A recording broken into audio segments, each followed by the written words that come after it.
8 heures, c'est parti pour le grand marathon des soldes.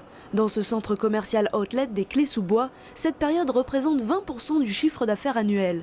Cette année, elle s'annonce particulièrement importante suite aux intempéries où les ventes étaient en baisse. Alors, pour attirer les clients vers leur boutique, les commerçants mettent en place des opérations spéciales. Aujourd'hui, on a démarré les soldes à 8 heures en offrant une remise supplémentaire de 10% sur toutes les boutiques supplémentaires sur les soldes. Et nous avons offert un petit déjeuner dans tous nos restaurants. Une preuve que ces opérations marketing fonctionnent bien, 1 heure après l'ouverture des soldes, la fréquentation a déjà augmenté de 20%.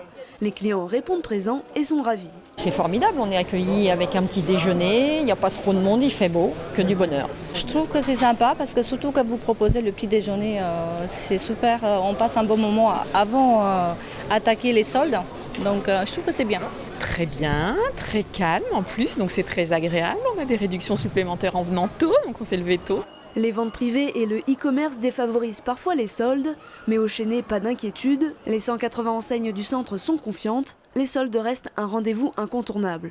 Comme le premier semestre a été un petit peu compliqué en raison effectivement d'un climat social chargé, d'une météo qui a été assez peu clémente, forcément il y a du stock, il y a une envie de vendre, de faire de la place pour la nouvelle collection et les clients aussi ont envie de s'équiper pour avant de partir en vacances. Donc il y a un enthousiasme et une envie partagée. D'une façon générale, on n'a pas trop à se plaindre vu l'historique de notre magasin. On arrive à tenir nos chiffres régulièrement et ce depuis un certain nombre d'années. Pour les soldes de cet été, le panier moyen des Français devrait s'élever à 300 €, soit une augmentation de 55 € par rapport à l'année dernière.